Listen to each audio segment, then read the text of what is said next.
Muito bem, dando aqui continuidade aos nossos assuntos de geometria analítica. Falando-se ainda de pontos, nós vamos poder classificar os pontos em relação à sua posição, de acordo com três situações, tá bom? A primeira posição, a primeira situação é com relação à posição que ele ocupa. Então vamos supor que ele não está em nenhuma dessas retas, nem na reta das ordenadas, ou eixo das ordenadas, nem na reta das abscissas, ou eixo das abscissas. Então, nós classificamos essas quatro partes aqui do meu sistema cartesiano ortogonal como sendo quadrantes. Então, notem que aqui eu tenho o primeiro quadrante, o segundo quadrante, o terceiro e o quarto.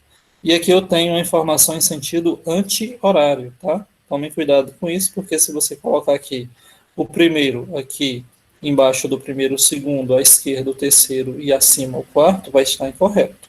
É, na verdade, em sentido anti-horário. Podemos também classificar assim. Ele pode estar sobre os eixos, tá? Ou sobre o eixo das ordenadas, ou sobre o eixo das abscissas, de uma forma específica. Eu não sei se vocês lembram, quando a gente, inclusive, construiu aqui, ó, esses pontos, vejam que aqui o ponto B, ele ficou como o próprio GeoGebra já classifica eixo a Y. E como a gente, porque acabou não colocando aqui no pontual 2,0, mas seria o ponto OX. Então eu diria que esse ponto B está sobre o eixo das ordenadas, esse ponto A está sobre o eixo das abscissas. Beleza? Existe também uma reta, que ela é a reta bissetriz. A reta bissetriz, ela tem uma peculiaridade de que cada ponto, o valor de x, ele vai assumir o mesmo valor de y. Então, por exemplo, a gente pode dizer que essa primeira posição é o ponto 1, 1, ou seja, o x vale 1, o y vale 1. Essa segunda seria o 2, 2, o x vale 2, o y vale 2, assim por diante. E aqui embaixo não é diferente, ó. Menos 2, menos 2, menos 3, menos 3, e assim por diante. Então, se eu tiver um ponto com a situação onde a ordenada foi igual à abscissa, eu vou ter aí um ponto que está na bissetriz positiva, ou ainda nos quadrantes ímpares, tá? E se for o contrário, for na bissetriz negativa, aqui eu vou ter, por exemplo, o x vai valer 1 e o y vai valer menos 1. Aqui o x vale 1, o y vale menos 1. O x vale 2, o y vale menos 2. O x vale menos 1, o y vale 1. Então, vocês observam que tem aí apenas uma variação do sinal de um para o outro, né? Ou a minha ordenada vai ser positiva e a minha abscissa vai ser negativa, ou o contrário. Nessa situação, eu digo que meu ponto está sobre a reta das abscissas negativas ou abscissas dos quadrantes pares. Aquilo que eu tinha falado, ó, a gente pode classificar por quadrantes, pela bissetriz positiva ou pela bissetriz negativa. Beleza? E aí a gente já começa a trabalhar de fato com geometria analítica. A primeira informação é sobre distância entre dois pontos. Então, suponha que eu selecione lá no meu sistema cartesiano ortogonal dois pontos quaisquer. Eles podem ter, naturalmente, como é que eu posso falar? Mesma distância, aliás, perdão, mesmas abscissas ou mesmas ordenadas, e aí a gente vai ter três casos para trabalhar, tá? Vamos dizer que eu selecionei dois pontos de tal forma que eu faço um segmento AB paralelo, esse símbolo aqui quer dizer paralelo ao eixo das abscissas. Então vamos voltar aqui para o GeoGebra e eu vou apagar isso aqui tudo, porque aí a gente já vai começar a trabalhar, tá bom? E eu vou deixar aqui somente pontos que me interessam para a gente fazer o nosso trabalho. Quando eu quero pontos que sejam paralelos ao meu eixo das abscissas, vejam que o G e o D já estão paralelos, né? Então eu vou deixar aqui o G e o D. E vou apagar inclusive o H. E aí, por exemplo, eu quero perguntar qual seria a distância do G até o D, ou eu poderia inclusive botar a B, tanto faz. Vejam que isso aqui é uma distância muito fácil de ser determinada. Inclusive o GeoGebra procura essa informação. Cadê você? Pronto, a distância e o comprimento. Você seleciona o ponto G até o ponto D e ele já dá a resposta que é 4. GD igual a 4. Vamos apagar isso aqui. Mas eu não sei se vocês conseguem visualizar. É muito simples, ó. É só caminhar. Eu tenho uma unidade, 2 unidades, 3 unidades, 4 unidades. Importantíssimo, tá bom? Que a distância ela é sempre positiva. Então eu poderia olhar tanto no lado da direita para a esquerda, quanto da esquerda para a direita. Numa direção daria -4, na outra daria 4. Por isso que aqui na minha resposta ele coloca em modo. E notem que ele vai observar apenas as abscissas x1 e x2 e fazer a diferença entre eles em modo. Ok, caso 2. Se eu tiver uma situação onde esses meus dois pontos eles vão estar paralelos com o meu eixo das ordenadas. Então vamos mudar aqui esse ponto D, mudar de posição. Vou botar aqui, ó, para baixo, deixar ele bem aqui. Vejam que GD, Gabriel Diniz, ele está paralelo com o meu eixo das ordenadas. E aí a gente vai ver agora de uma forma um pouquinho diferente. Eu tenho aqui, ó, 1, 2, 3, 4, 5 posições. Inclusive, ó, só mostrar para vocês, o GeoGebra, ele já automaticamente já modifica, tá? Por exemplo, suponha que eu viesse para cá e movesse esse meu ponto. Quero botar ele aqui mais para baixo. Aí ele já calcula automaticamente. Vou botar aqui nessa posição. Ele já diz quanto é que dá a resposta. Então, vamos deixar aqui no ponto original. Voltando aqui para o nosso sistema que a gente está trabalhando, agora basta eu fazer a diferença entre as minhas ordenadas, tá bom? E também em módulo, porque pode dar valor positivo ou negativo. E se eu tiver dois pontos quaisquer? Olha só o que acontece. Vamos supor que eu vou botar aqui para a gente entender mais facilmente. Deixa eu mover isso aqui. Vou colocar aqui um ponto bem aqui nessa posição. E vou colocar aqui um ponto na origem, exatamente para facilitar a minha vida. Certo? Deixa eu apagar isso aqui. E deixa eu apagar isso aqui. Quero saber a distância de G até D. E aí, como é que eu faço? Bem, eu vou simplificar, mas eu vou só para mostrar para vocês, eu vou aqui inserir um novo ponto que vai facilitar a nossa compreensão, tá bom? A ideia vai ser que eu consiga construir um triângulo retângulo, não é você, segmento de reta. Eu consigo construir um triângulo retângulo do G até A e do A até o D.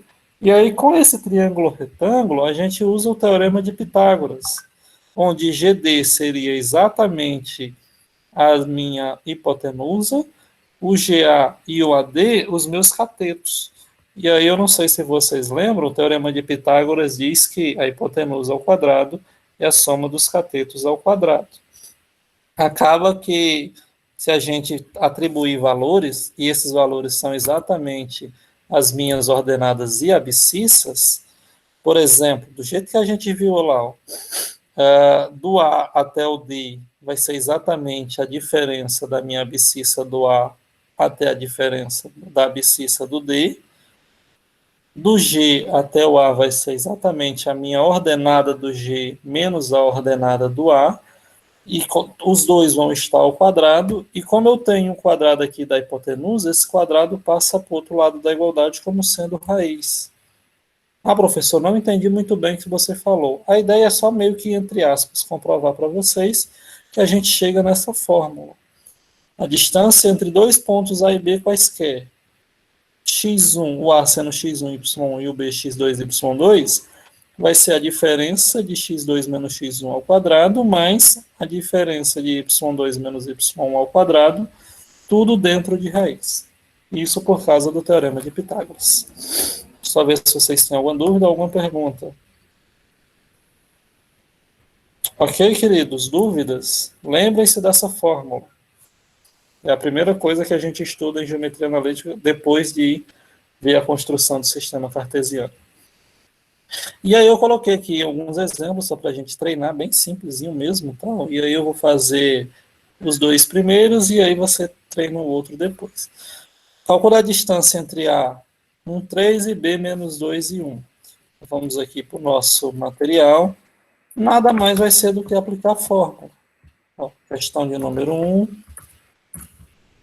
Você vai ter que a distância, pode até botar mais bonitinho, mas nem precisaria, seria D a B, o D minúsculo, tanto faz, igual a raiz quadrada.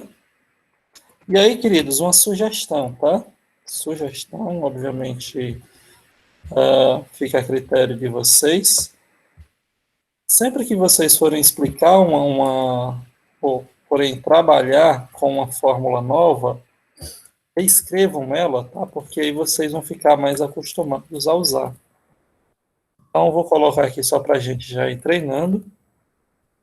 x2 menos x1 ao quadrado e y2 menos y1 ao quadrado.